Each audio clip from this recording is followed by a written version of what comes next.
మా అందరి తరఫున నిలబడ్డారు.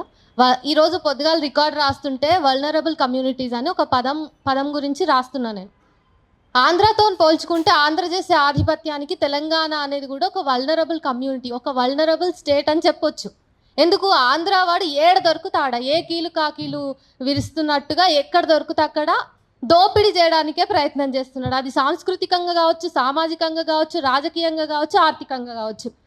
అట్లా మనము ఆంధ్రవాడు చేస్తున్నటువంటి దాన్ని, వాడి ఆధిపత్యాన్ని, వాడి ఇనుప బూట్లను ఎదిరించాలంటే మనము నార్మల్గా ఎదిరిస్తే సరిపోతుంది, తిట్లు తిడితే సరిపోతుంది, కావాలంటే 4 తంతే సరిపోతుంది. కానీ దానికోసం ఆడవాళ్ళని, ఇదే వల్నరబుల్ కమ్యూనిటీస్లో భాగమైన LGBTQ కమ్యూనిటీని, ఆడవాళ్ళను మనం ఆసరాగా ఆయుధంగా తీసుకొని ఆ పదాల ముఖంగా మనం విమర్శ చేయడం అనేది కరెక్ట్ కాదు. అయితే పైడి జయరాజ్ ఎరికేనా సినిమా ఇడుపు కాగితం అనే సినిమా బేస్డ్గా ఇప్పుడు మనము ఈ మీటింగ్ని పెట్టుకున్నామని చాలామంది అనుకుంటారు. కాబట్టి నేను పైడి జయరాజ్ని గుర్తు చేస్తున్నా. 1909లో పుట్టినటువంటి ఈ ఆర్టిస్ట్, డైరెక్టరు, ప్రొడ్యూసరు దాదాపు 70 దశాబ్దాల పాటు భారత చలనచిత్ర రంగాన్ని ఏలినటువంటి రారాజు ఆయన. రవీంద్ర భారతిలో పైడి జయరాజ్ ప్రివ్యూ థియేటర్ అని ఉంటుంది. మీకు తెలియకపోతే ఆంధ్ర వాళ్ళు జర అక్కడికి వచ్చి చూడండి. ఎందుకంటే రవీంద్ర భారతిలో పొద్దున్న లేస్తే రాత్రి దాకా జరిగేవి మీ సభలే, మీ నుంచే ఆర్టిస్టులు వస్తారు, నాట్యాలు అవి ఇవి చేస్తారు. సో మీరు కొంచెం తెలుసుకోండి. అట్లాంటి గొప్ప గొప్ప మంచి మంచి సినిమా నిర్మాతలు, దర్శకులు ఉన్నారు తెలంగాణలో. అది కూడా ఎప్పుడు అసలు మీకు సినిమా ఇండస్ట్రీ కూడా తెలియనప్పుడే మూకీ సినిమాలో నటించి దాదాసాహెబ్ అవార్డు, ఫాల్కే అవార్డుని తీసుకొచ్చుకున్నటువంటి ఘనుడు ఆయన. సో అట్లాంటి వాళ్ళ చరిత్ర మాకున్నది. ఏడ చూసినా ఆల్రెడీ మా పెద్దవాళ్ళు అందరూ మాట్లాడినరు. వాళ్ళు శాస్త్రీయంగా కూడా మీకు ఎవిడెన్సెస్ తోటి, హిస్టారికల్ ఎవిడెన్సెస్ని మీ ముందర పెట్టి మరి మీకు చెప్పు దెబ్బకి ఏమాత్రం తక్కువ కాకుండా ఆధారాలతోనే సమాధానం చెప్పిండ్రు. అయితే నేను మీ ఆధిపత్యాన్ని మీరు మరి వాళ్ళు చెప్పినవి మీకు సాంస్కృతికంగా ఏమంటారు, అంత శాస్త్రీయంగా ఉన్నాయి, మాకు అర్థం కాలేదని మళ్ళీ దాంట్లో కూడా సబ్ టైటిల్స్ అడుగుతారేమో. ఒక చిన్న కథ ద్వారా నేను మీకు చెప్తా.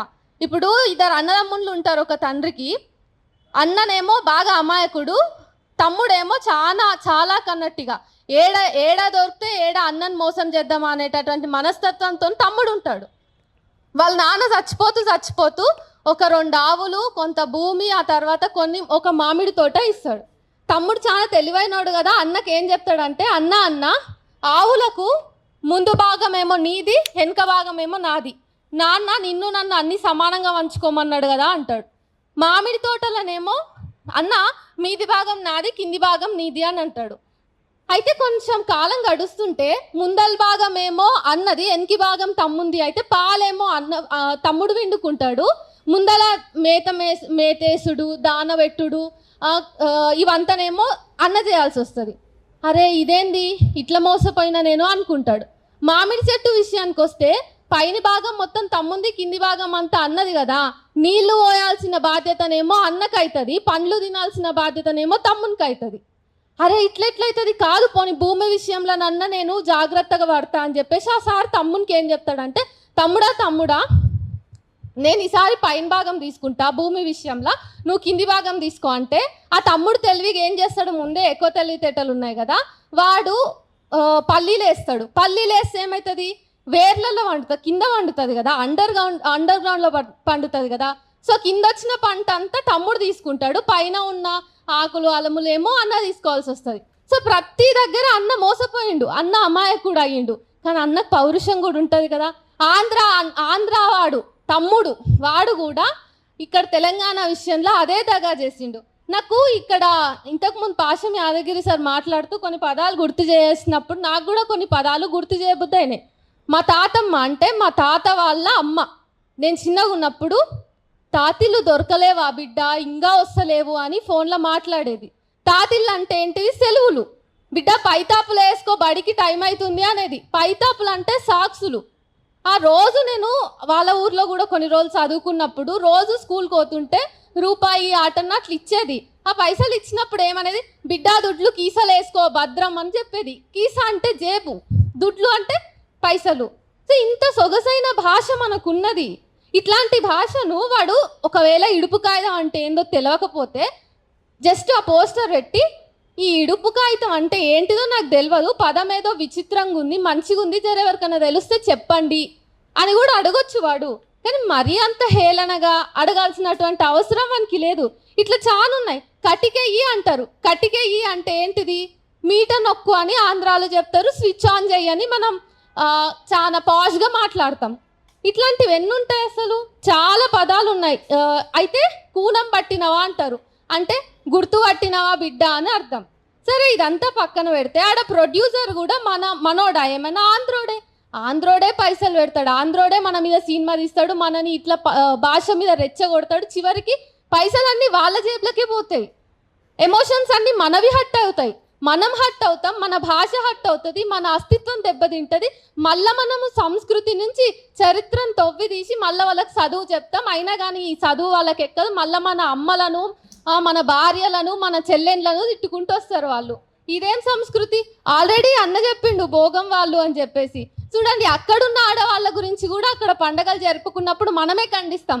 అరే ఇదేందిరా, స్త్రీని దేవతగా పూజిస్తాం కదా మనము, మీరు అట్లెట్లా చేస్తారా అని పోస్టులు పెట్టేది కూడా మళ్ళీ మేమే. మళ్ళీ ఇంకో విషయం ఏంది, ఏ ఇడుపు కాగితంకి అర్థం తెలియదు అని చెప్పేసి ఏమంటారు, కింద సబ్ టైటిల్స్ ఇవ్వాలి, ట్రాన్స్లేషన్ కావాలి అని అడిగినరో, అదే ఇడుపు కాగితం అనే పదం వాళ్ళ క్లాప్ బోర్డు మీద కూర్చున్నది. సో వాళ్ళ క్లాప్ బోర్డు మీదనే మా తెలంగాణ పదం ఉంది. వీళ్ళు మళ్ళీ కథలు పడుతున్నారు.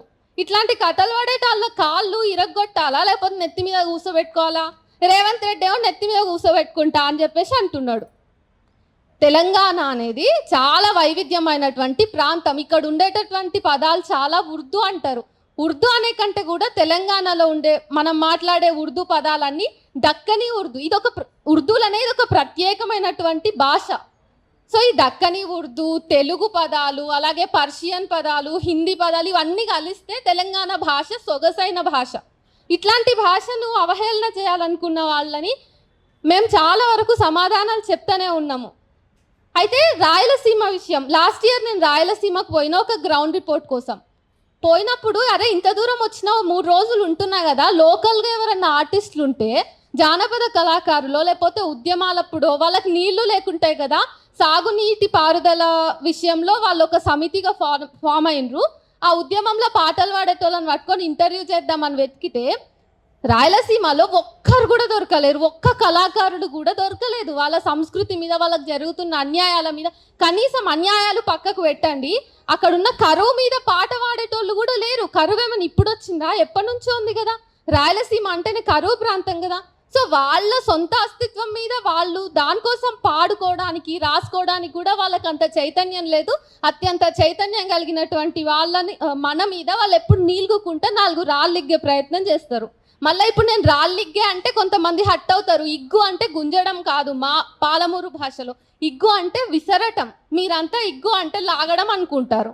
సో భాష అనేది ప్రతి 50-100 కిలోమీటర్లకు ఒకసారి మారుతూ ఉంటుంది అన్నప్పుడు దాన్ని మనం అర్థం చేసుకోవాలి. తెలియకపోతే తెలుసుకోవాలి. నీకు కొత్త పదాలు వస్తే నీ మెదడులో కొత్త పదాలు యాడ్ అవుతున్నప్పుడు నీకు నాలెడ్జ్ పెరుగుతుంది. కానీ మరీ ఇట్లా కుంచిత స్వభావంతో, లేఖితనంతో, లేకుడుగాను అంటారు మన తెలంగాణలో, అట్లాంటి బుద్ధితోటి నువ్వు ఇక పనులకి ఇక్లిస్తా అంటే నీ పనులే బయట పడ్డాయి కదా, ఆ పనులే రాలగొడతాం కూడా మేము.